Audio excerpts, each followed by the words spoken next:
এ ওলি আল্লাহর বাংলাদেশ, শহীদ গাজীর বাংলাদেশ, রহম করো আল্লাহ, রহম করো আল্লাহ। 100 বছর আগে ছিল ব্রিটিশ। ব্রিটিশদের সময় রাজনৈতিক দল ছিল না, কিন্তু কাদেরিয়া ছিল, চিশতিয়া ছিল, নকশবন্দিয়া ছিল, মুজাদ্দিদিয়া ছিল, শাহজালাল ইয়ামেনি ছিল। আল্লাহর ওলিদের রাজত্ব তখনও ছিল। আরেকটা হলো ফ্রিজের কুরবানি। গোশত যা পাবে মোটামুটি ফ্রিজে যতদূর ঢুকানো যায় ঢুকায় পরে শেষে গরিব মানুষের দিবে। হযরত নবী মুসা সমস্ত উম্মত নিয়ে মাঠে ঢোকার পরে সবাইকে নিয়ে তিনি সালাতুল ইস্তিসকার নামাজ পড়ে আল্লাহর দরবারে হাত বাড়াইলেন, আল্লাহ বৃষ্টি দাও। বনি ইসরাইল কাঁদে, আল্লাহ বৃষ্টি দাও। কিন্তু মুনাজাত শেষ, আকাশের দিকে তাইয়ে দেখলো কোনো বৃষ্টি তো নাই। 2-4টা মেঘ খণ্ড যা ছিল তাও উড়ে উড়ে আকাশ একেবারে পরিষ্কার হয়ে গেছে। বনি ইসরাইল বলল, হুজুর হইলটা কি? চাইলাম বৃষ্টি, বৃষ্টি তো হলোই না। আরো বড় বিপদ হলো। বলে বিপদ কি? বলে আকাশে যা মেঘ ছিল তাও সরে চলে গেল। নবী গো, বিষয়টা কি? সুলাইমান মুসা আলাইহিস সালাম ডাক দে বলেন, আমার উম্মতেরা রে, তোমরা শোনো, তাহলে তোমরা একটা কাজ করো, তোমাদের যার গুনাহ আছে সে চলে যাও, যার গুনাহ নাই সে বসে থাকো। আমাদেরকে আল্লাহ রাব্বুল আলামিন এই মাহফিলে কবুল করেছেন। আজকের পবিত্র জুমা রজনী, আগামীকাল সাইয়্যিদুল আইয়াম, দ্বীনের সর্দার, শ্রেষ্ঠ দিনের মধ্যে দিন হচ্ছে জুমার দিন। আল্লাহর নবী বললেন, আল্লাহ আমাকে জুমা দিয়েছেন, আর বনি ইসরাইলকে আল্লাহ শনিবার দিয়েছেন, খ্রিস্টানদেরকে আল্লাহ রবিবার দিয়েছেন, আমাকে আল্লাহ জুমা দিয়েছেন। একসাথে বলবেন আল্লাহু আকবার। এই জুমার একটা ফজিলত আপনাদেরকে শুনিয়ে আলোচনার দিকে ফিরছি, খুব মনোযোগ দিবেন। কোরআন আল্লাহ নাজিল করলেন, ইয়া আইয়ুহাল্লাযীনা আমানু, হে ঈমানদার, ইযা নুদিয়া লিস-সালাতি মিন ইয়াউমিল জুমআ, যখন জুমার আহ্বান করা হয়, আযান পড়ে যায়, ফাসআউ ইলা যিকরিল্লাহি ওয়া যারুল বাই, তখন তুমি বেচা বিক্রি, ব্যবসা বাণিজ্য সব ছেড়ে দাও, সব ছেড়ে দিয়ে তুমি জুমার জন্য রওনা করো। তো প্রিয় নবী বললেন, জুমার উদ্দেশ্যে কেউ গোসল করলো, সুন্দর কাপড় পরিধান করলো। শোনেন, জুমাটা যেহেতু মুসলমানের গুরুত্বপূর্ণ দিন, অতএব এই দিনে উত্তম পোশাক পরা ভালো। আমি জুমার দিনও যা পরি, মাহফিলও তা পরি, ঈদের দিনও তাই পরি। তো মনোযোগ দিবেন, জুমা খুব গুরুত্বপূর্ণ দিন, এই জন্য এই দিনে উত্তম পোশাক পরবেন, সুন্দর পরিষ্কার পরিচ্ছন্ন হবেন, সুগন্ধি লাগাবেন, ভালো পোশাক পরিহিত হয়ে আপনি জুমাতে উপস্থিত হবেন। তো আল্লাহ রাসূল বললেন, তুমি জুমাতে রওনা করলে, খুব আদবের সাথে মসজিদে ঢুকলে, মসজিদের ইমাম সাহেবের কাছাকাছি বসলে, খুতবা শুনলে, নামাজ পড়লে, আবার তুমি খুব আদবের সাথে মসজিদে থেকে বাড়ি আসলে পায়ে হেঁটে। আল্লাহর রাসূল ফরমান, প্রত্যেক কদমে আল্লাহ 1 বছর রোজা রাখা এবং 1 বছর ইবাদত করা যত পরিমাণে নেকি হয়, প্রত্যেক কদমে কদমে 1 বছরের নেকি আল্লাহ বান্দার আমলনামায় লিখে দেবে। একসাথে বলি আল্লাহু আকবার। অন্য কোন উম্মতকে আল্লাহ দিছে না, শুধু এই উম্মতকে দিছে। আরবিতে একটা প্রবাদ আছে, শরফুল মাকিন ওয়া শরফুল মাকান, শরফুল মাকানে ওয়া শরফুল মাকিন। কিছু জায়গার কারণে মানুষের দাম বাড়ে, আর কিছু মানুষের কারণে জায়গার দাম বাড়ে। আমাদের কারণে রসুলের দাম বাড়ে নাই, বরং রসুলের কারণে আমাদের দাম বাড়ছে। কথা ঠিক আছে না? নবীর কারণে আমাদের দাম বাড়ছে, আমাদের কারণে রসুলের দাম বাড়ে।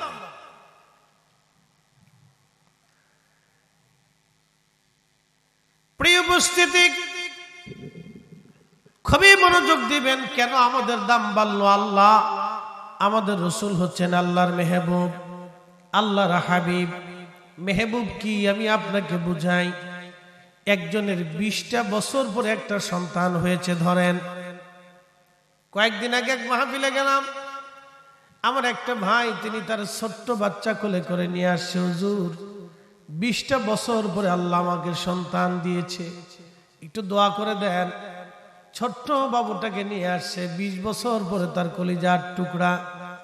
বারবার চুমা খায়, আদর করে বুকের মধ্যে জড়িয়ে ধরে বলে, হুজুর 20 বছর পরে আল্লাহ আমার একটা সন্তান দিয়েছে। ওই সন্তানটা হচ্ছে বাবার মেহবুব, ওই সন্তানটা হচ্ছে বাবার মেহবুব। সন্তান যা চাবে বাবা তাই দিবে, যা বলবে মা তাই করবে। সন্তান কাঁদলে বাবার কলিজায় ব্যথা করবে, মেয়েটা ব্যথা পাইলে মার কলিজার মধ্যে ব্যথা করবে, কারণ ওই সন্তান হলো বাবা মার মেহবুব। আর বাবা মা হচ্ছে সন্তানের খলিল। মেহবুব তো তিনি, খলিল থেকে সবসময় খুশি করে তিনি মেহবুব।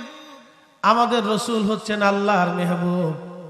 আহা, ইব্রাহিম আলাইহিস সালামকে আল্লাহ যা বলতেন, আল্লাহর খলিল ইব্রাহিম তাই করতেন। বলল, ইব্রাহিম তুমি তোমার সন্তান কুরবানি করে দাও। সাইয়েদনা ইব্রাহিম নিজের সন্তান কুরবানি করার জন্য মিনা প্রান্তরে ইসমাইলকে সাথে করে নিয়ে গেলেন।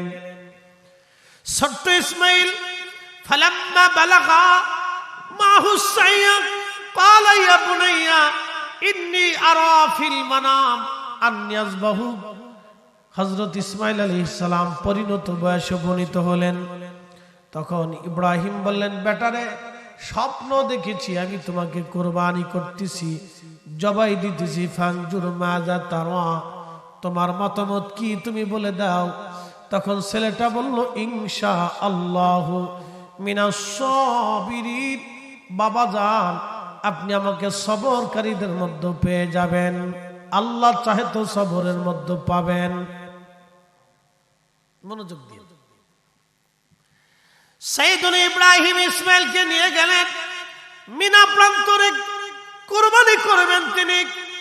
ছেলেটা দেখে বলতেছে, বাবা যেহেতু আপনি আমাকে আল্লাহর হুকুমে কুরবানি করার জন্য আনছেন, ও আব্বা ছুরিটাকে ভালো করে ধার করে দেন, যেন আমার গলার মধ্যে রাখার সাথে সাথে আমার গলা কেটে যায়। বাবা গো, আপনি আমার হাত পা গুলি শক্ত করে বেঁধে দেন, যাহাতে আপনি ছুরি চালানোর সময় আমি জানি ওই কঠিন কষ্টের সময় আমার হাত পাও চলতে পারে, আপনার ছুরি চালাইতে বাধাগ্রস্ত হতে পারে, আল্লাহর হুকুমে আপনার সমস্যা হতে পারে। আমার হাতগুলি বাবা খুব শক্ত করে বেঁধে দিবেন গো বাবা, খুব মজবুত করে আমার হাত পা গুলি বাঁধবেন, যেন আমি লড়াচড়া করতে না পারি। বাবা আব্বা জান, আমার রক্ত মাখা জামাটা বাড়ি নিয়ে যাবেন, আমার মায়ের হাতে তুলে দিবেন, আর আম্মাকে বলবেন মা যেন আমার জন্য দোয়া করে, আমাকে যেন আল্লাহ ক্ষমা করে, মা যেন আমার জন্য দোয়া করে, আল্লাহ আমার উপরে যেন সন্তুষ্ট হয়, মা যেন রাজি হয়। আপনি বুঝতে পারতেছেন, একটা সন্তান যখন বাবাকে কথা বলে তখন বাবার কলিজার ভিতরে কেমন করে মায়া লাগতে পারে। কিন্তু সাইয়েদনা ইব্রাহিম তিনি আল্লাহর খলিল, তার কাজই হলো আল্লাহকে খুশি করা। খলিলের কাজ হলো মেহবুবকে খুশি করা। আল্লাহ হলো ইব্রাহিমের মেহবুব, আর ইব্রাহিম হলো আল্লাহর খলিল, আর আমাদের নবী আল্লাহর মেহবুব, আর আল্লাহ হলো আমাদের নবীর খলিল। একবার জোরে বলা যাবে কি মারহাবা? জটিল কথা রাত বেশি, এই জন্য মগজে অনেকে ধরে নাই, আমি জানি অনেকে বিষয়টা এখনো বুঝতে পারেন নাই। আবার বুঝাই আপনাকে। 20 বছর পরে একটা সন্তান হলো, এই সন্তানটা হলো বাবার মেহবুব। মেহবুব মানে কি? যাকে খুশি করা হয় তাকে মেহবুব বলা হয়। আপনি সন্তানকে খুশি করেন, সন্তান আপনার মেহবুব। সন্তান কাঁদলে আপনার কষ্ট হয়, সন্তান ব্যথা পাইলে আপনার ব্যথা লাগে, সন্তান বেজার হইলে আপনার মন খারাপ হয়, সন্তান কান্না করলে আপনার বুকে চিন চিন করে কলিজায় ব্যথা করে। ওই সন্তান হলো আপনার মেহবুব। ইব্রাহিম খলিলুল্লাহর মেহবুব হলো আল্লাহ, আর আল্লাহর খলিল হলো ইব্রাহিম। আল্লাহ যা বলে ইব্রাহিম তাই মানে নিজের সন্তান কুরবানি করার জন্য চলে গেল আল্লাহর হুকুমে। সৈয়দুল ইব্রাহিমের বেটা নবী ইসমাইল ডাক দেখে, আব্বা আপনার চোখটা সুন্দর করে বেঁধে নেন। বাবা গো, এই জন্য চোখ বাঁধবেন কারণ আপনার আমার চেহারা দেখলে মায়া লাগতে পারে। আব্বা যান, আপনার চোখটা বেঁধে নেন, ছুরিটা ভালো করে ধারায় নেন, আমাকে উপর করে শোয়ান গো বাবা, কারণ আমার চেহারা দেখলে আপনার মায়া লাগতে পারে। আর একবার যদি মায়া লাগে বাবা, খোদার হুকুম অমান্য করতে, খোদার হুকুম প্রতিপালনে আপনার কষ্ট হবে, বাধা প্রয়োগ হতে পারে। বাবা গো, আপনি আমাকে এইভাবে জবাই দিয়ে দেন। সাইয়েদুল ইব্রাহিমের কলিজার মধ্যে ব্যথা লাগতেছিল বটে, কিন্তু খোদার হুকুমের কাছে সব অসার। আল্লাহর হুকুম পালন, আল্লাহকে খুশি করতে যাইয়া নিজের সন্তানকে কুরবানি করতে গেল। আর আমরা কুরবানির সময় আল্লাহ খুশি করার বদলতে আমরা আল্লাহর জন্য কুরবানি না করে আমরা ফ্রিজের জন্য কুরবানি দেই।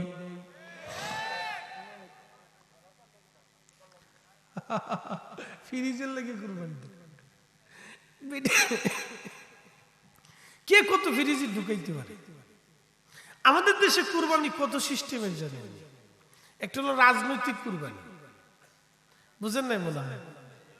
তো চিন্তা করলো যদি বড়টা কুরবানি না দেয় তো মানুষ আমার ভোট দিত না, এটা বড় একটা দেয়।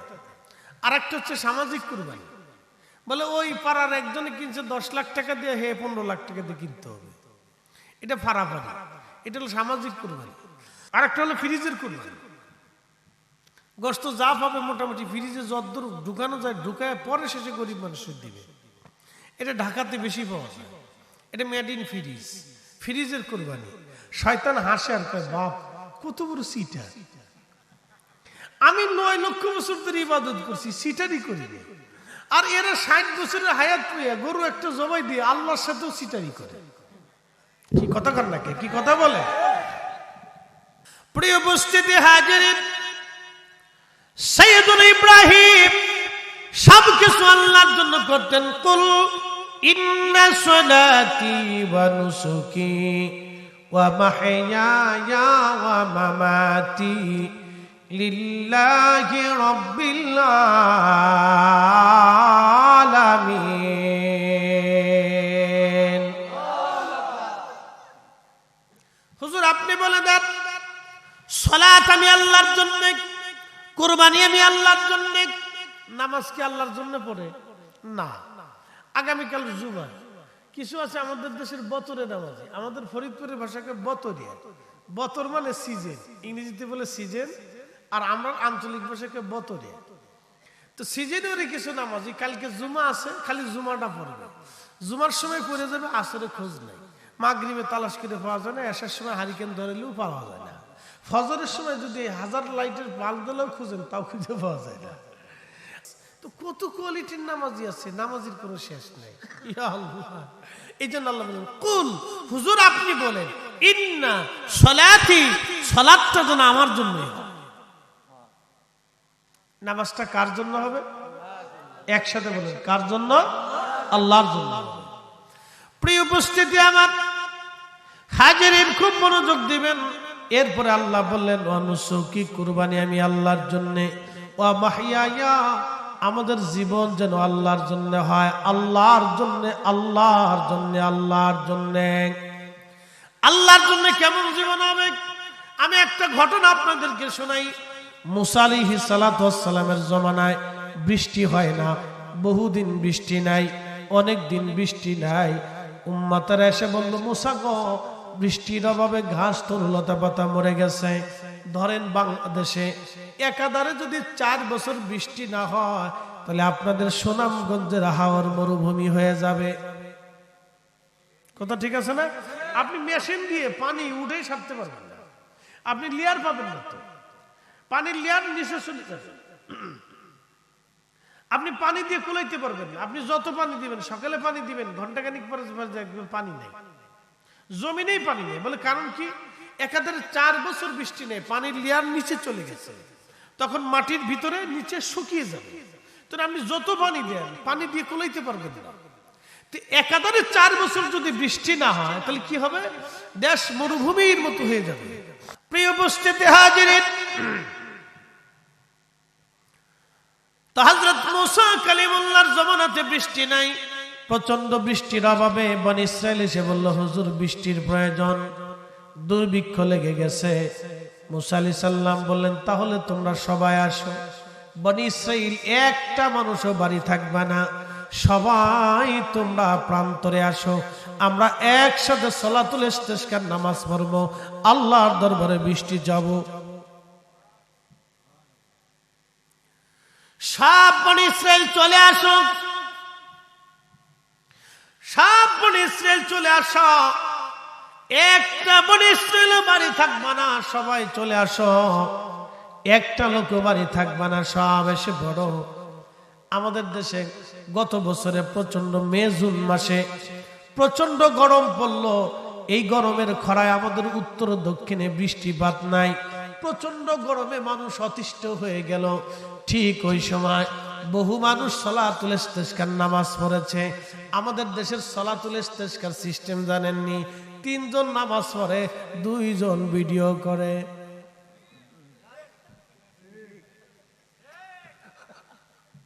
শয়তানে আসে কিন্তু সব পাগল, শয়তানে হাসের কিন্তু সব পাগল, ওরা আল্লাহর সাথে তাল বেতাল করতেছে।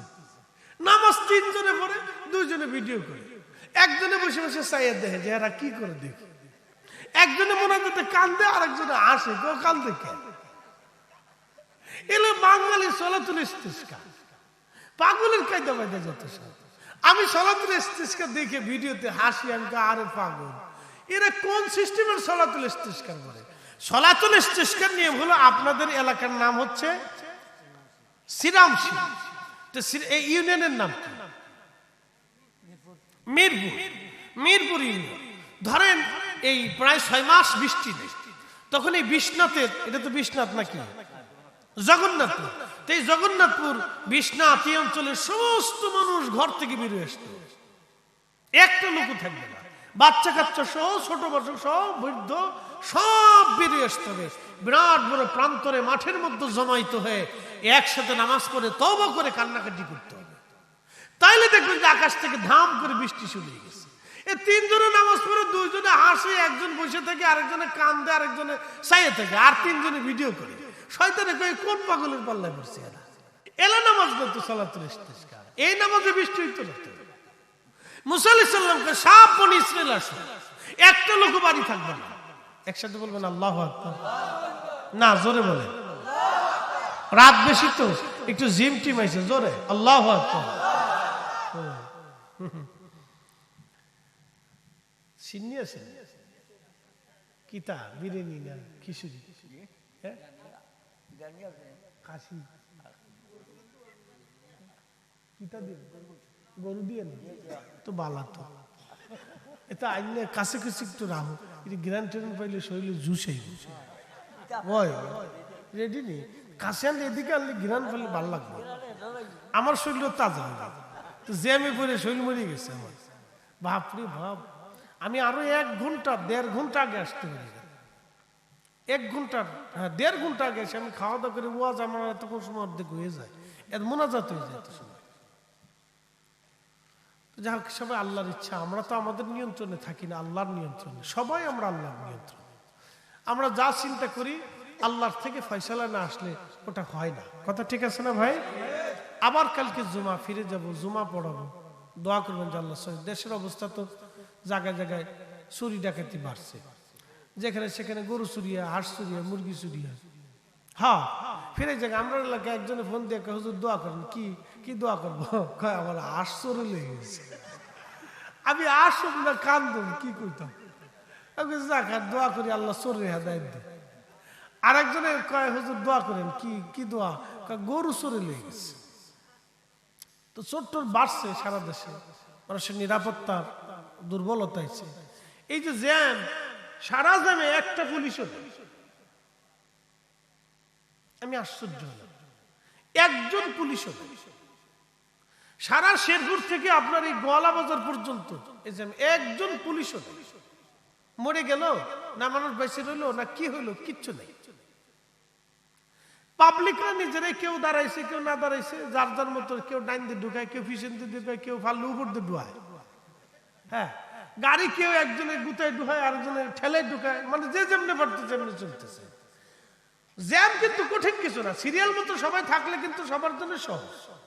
একজন সামনে আগে যাওয়ার ভূত করে সামনে দিয়ে ঢুকাই দিচ্ছে, এই লেগে গেল ঝগড়া। এই 10 মিনিট ওই ঝগড়ায় মনে পিছন দিয়ে 1 কিলো পর্যন্ত জাম, এই এক ঝগড়ায় জাম লেগে গেছে। এই অবস্থা চলতেছে। তো যাও, এগুলো দুঃখের কথা তো বলে তো লাভ নাই, এটা আমাকে কপালে ছিল আর কি। তো দোয়া করি, দোয়া করবেন যে আল্লাহ সই সালামতের জন্য আমরা পৌঁছাই। আর ঢাকা শহর তো এটা শহরের রাজধানী হয়ে গেছে এখন, দিনে দুপুরে চুরি হয়।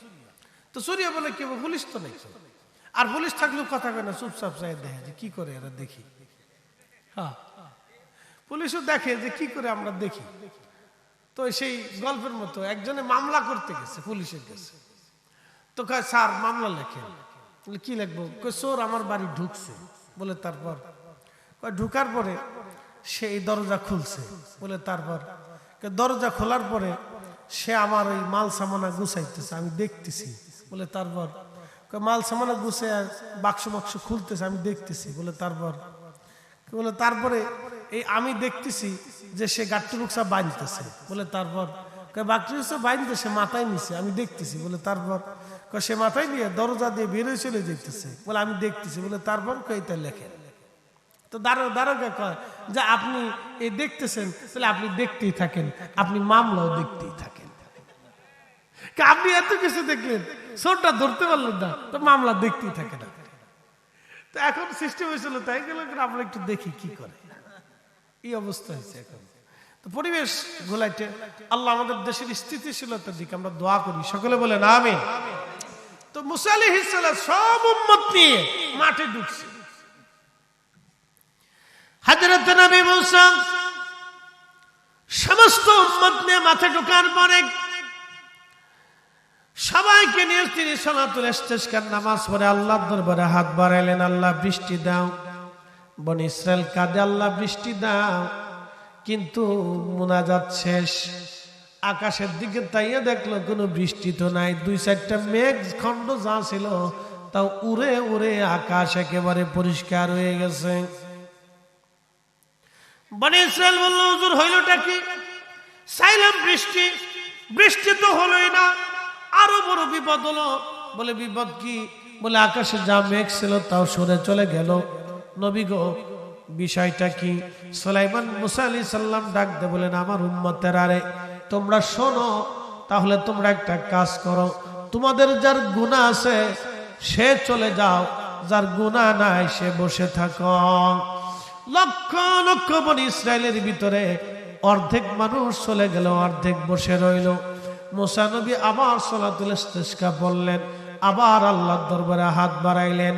বৃষ্টি তো হলোই না, আরো প্রচন্ড গরম পড়া শুরু করলো, আবহাওয়া আরো উত্তপ্ত হয়ে গেল। বনি ইসরাইল বলল, ওগো আল্লাহর নবী, হইলটা কি? বৃষ্টি তো হলোই না, আরো উত্তপ্ত হয়ে গেল, আমরা এখন কি করতে পারি?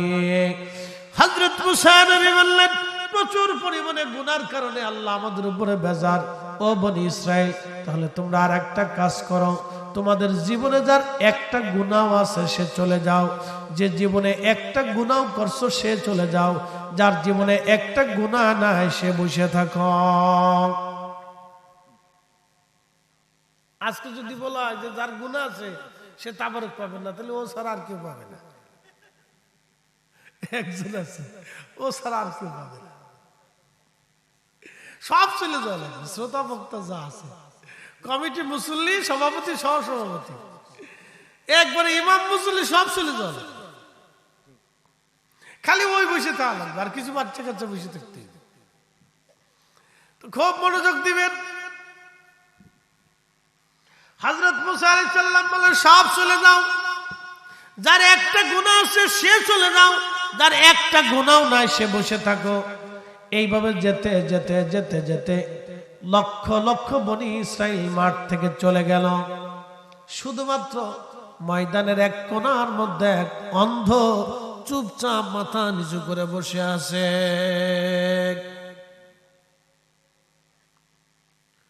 আল্লাহর নবী মুসা আলাইহিস সালাম সারা মাঠের মধ্যে তাকিয়ে দেখলেন একটা মানুষও নাই, সব চলে গেছে, একজন বসে আছে। মুসা আলাইহিস সালাম কাছে যায় বলেন, এ অন্ধ, তুমি তো চোখে দেখো না, সব বনি ইসরাইল মানুষ চলে গেল, তুমি কেন বসে আছো? তুমি কি শুনো না আমি ঘোষণা দিয়েছি একটা গুনাহ যার আছে সে চলে যাবে, একটা গুনাহ যার নাই সে বসে থাকবে। আরে কানা, বসে আছিস কেন তুই? তুই কি চলে যেতে পারিস নাই? অন্ধ ডাক দে বলো, আল্লাহর নবী গো, আমার জীবনে কোনোদিন মনে পড়ে না আমি কখনো গুনাহ করেছি, তবে হুজুর একটা ভুল করেছিলাম, যদি গুনাহ হয় আমি চলে যাব, আর যদি গুনাহ না হয় আমি বসে থাকব। বলে ভুল কি বল? আল্লাহর বান্দা ডাক দেখ, হুজুর একটা সদর দরজা দিয়ে রাস্তা দিয়ে আমি যাচ্ছিলাম, রাস্তা দিয়ে যাচ্ছি, রাস্তার পাশে একটা বাড়ি, বাড়ির প্রধান যে সদর দরজা, মেন দরজা, এই দরজাটা খোলা ছিল। নবী গো, এই দরজা খোলা থাকার কারণে আমি রাস্তায় চলার সময় দরজার দিকে তাকাইলাম, দরজার দিকে তাকানোর পরে ওই দরজা খোলা থাকার কারণে বাড়ির ভিতরে অন্দরমহলে এক বেগানা নারীর দিকে আমার নজর চলে গেল। হুজুর, বেগানা নারীর দিকে নজর চলে যাওয়ার পরে আমি আমার চোখটাকে ঘোরাইয়া চোখটাকে বললাম, চোখ, আজকে তুই আমাকে একটা বেগানা নারীর দিকে ঘোরাই নিয়ে গেছিস, আরে চোখ, আজকে আর তোকে আমি রাখবো না। নবী বলে, মুসা গো, আমি আল্লাহর ভয়ে আমার নিজের দুইটা চোখ আমি অন্ধ করে ফেলেছি, যাতে আমার এই চোখ আর কোনোদিন কোনো বেগানা নারীর দিকে ঘুরাই নিতে না পারে। হুজুর, আমি অন্ধ ছিলাম না, আল্লাহর ভয়ে আমি আমার চোখ দুইটা অন্ধ করে ফেলছি। হুজুর, যদি গুনাহ হয় আমি চলে যাব, আর গুনাহ যদি না হয় আমি বসে থাকব। একবার জোরে বলা যাবে কি আল্লাহু আকবার? তেলের গাড়ি তেলে চলে, হাওয়ার গাড়ি হাওয়ায় উড়ে, বিনা তেলে চালাই গাড়ি নবী সুলাইমান। আমরা সেই মুসলমান, আমরা সেই মুসলমান। কষ্ট হইতেছে? বেশি রাত করবেন না, ভয় নেই। কিরে মুসল্লি তুই কড়া, হ্যাঁ গোমাসে নেই মুসল্লি, মাশাআল্লাহ, মুসল্লি কড়া, ঠিক আছে। ষোলো কারেক্ট, আর ষোলো গাড়ি চলছে, গাড়ি যাত্রা গাড়ি। খুব মনোযোগ দেবেন, ষোলো না? আচ্ছা ঠিক আছে, তো ষোলো, খুব মনোযোগ দেবেন। হযরতে মূসা নবী ডাক দেখা, আল্লাহর বান্দা তুমি দোয়া করো, আজকে তুমি ছাড়া দোয়া করার আর কেউ নাই, হাত বাড়াও, বৃষ্টি হবে। আল্লাহর বান্দা হাত বাড়ায় বিনয় বিনয় বলে, আল্লাহ, আল্লাহ গো, আল্লাহ বহুদিন হলো বৃষ্টি দাও না গো মালিক, আল্লাহ বৃষ্টি দাও, আল্লাহ বৃষ্টি দাও। বৃষ্টি যদি না দাও বান্দা তোমার দরজা থেকে হাত নামাবে না। আল্লাহ এখনই বৃষ্টি দাও, আল্লাহ এখনই বৃষ্টি দাও। বৃষ্টি যদি না দাও আল্লাহ বান্দা হাত নামাবে না। আল্লাহ বৃষ্টি দাও, এখনই তুমি বৃষ্টি দাও। ইমাম আবুল ফারাজ ইবনুল জাওজি 900 বছর আগে তার কিতাব উয়ুনুল হাকাতের মধ্যে তিনি লেখেন, ঠিক তখনই আল্লাহর আকাশ থেকে বৃষ্টি শুরু হয়ে গেল। না হয় না, আরো জোরে বলেন। বাংলাদেশে যত রাজনৈতিক দল আছে একটা রাজনীতির দলও 100 বছর পরে আপনি আর হারিকেন ধরে তালাশ করে পাবেন না। 100 বছর আগেও এই রাজনৈতিক দল ছিল না।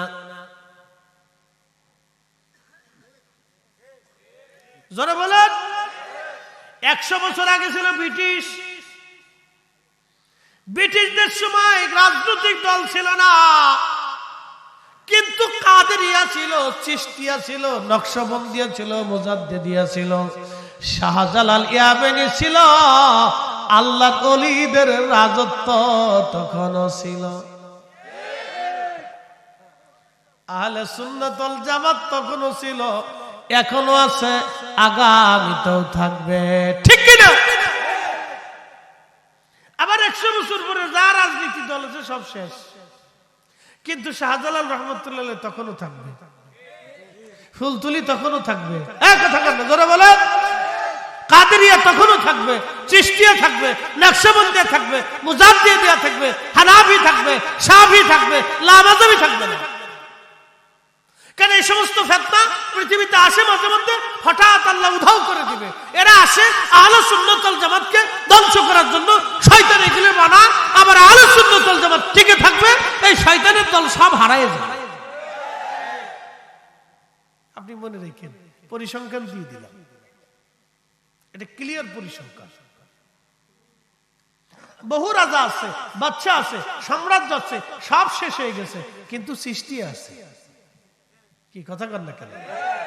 হ্যাঁ, এটা থাকবে, বাকি সব উদাও হয়ে যাবে, ও খুঁজেও পাওয়া যাবে না, হারিকেন দিলেও তালাশ করে পাওয়া যাবে না। এই জন্য আহলে সুন্নাত ওয়াল জামাত ছেড়ে দিয়ে কেউ যদি অন্য কিছু চিন্তা করে, তাহলে এটা ভুল সিদ্ধান্ত, ভুল সিদ্ধান্ত। এই সিদ্ধান্ত অনেক বড় ভুল, ও সিদ্ধান্তের 4 পয়সার দাম নেই। তবে আহলে সুন্নাত ওয়াল জামাতে আউলিয়া কেরামের দলে যদি থাকেন, তো টেন্ডার মেন্ডার, রাস্তা মাস্তা, টাকা পয়সা, সুযোগ সুবিধা, পুলিশ টুলিশ এগুলো কিছু পাবেন না। বলে কি পাবো? 1 নাম্বার, মৃত্যুর সময় ঈমান পাবেন। জোরে বলেন, জোরে বলেন। মৃত্যুর সময় কি পাবেন? কবরে যায় নবী পাবেন। কি কথা কর না কেন? কবরে যায় কি পাবেন? হাসরের ময়দানে মিজানের পাল্লায় নবী পাবেন, হাউজে কাউসারে নবী পাবেন, ফুলসিরাতের ঘাটে নবী পাবেন, হাসরের ময়দানে শাফায়াত পাবেন। কথা কর না কেন? এই সুযোগ সুবিধা পাবেন। এই জন্য আমি কোন রাজনীতির দল করি না। গেট আউট, আইসি গেট আউট। আমার কে আইসি দূর, কয়দিন পরে পুলিশের দাম রাখব, আবার হেতা বলাবে, হেতায় দাম ওলার দরকার নাই। আমি একবার শাহজালালের দলে আছি, যেটা করলে আখেরাতে মুক্তি পাবি, এতে আছি। তোরা গুতাগুতি করে গেছা।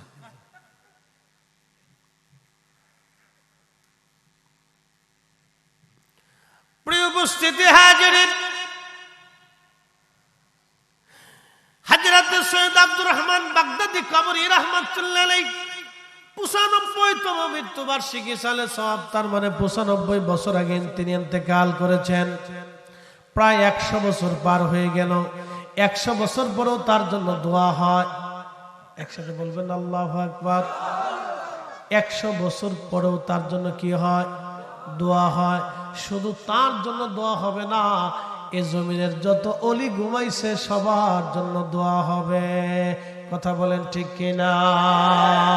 এ ওলি আল্লাহর বাংলাদেশ, শহীদ গাজীর বাংলাদেশ, রহম করো আল্লাহ, রহম করো আল্লাহ। এ শাহজালালের বাংলাদেশ, শাহপরানের বাংলাদেশ, রহম করো আল্লাহ, রহম করো আল্লাহ। বিশ্বাস হয় আপনাদের? হ্যাঁ।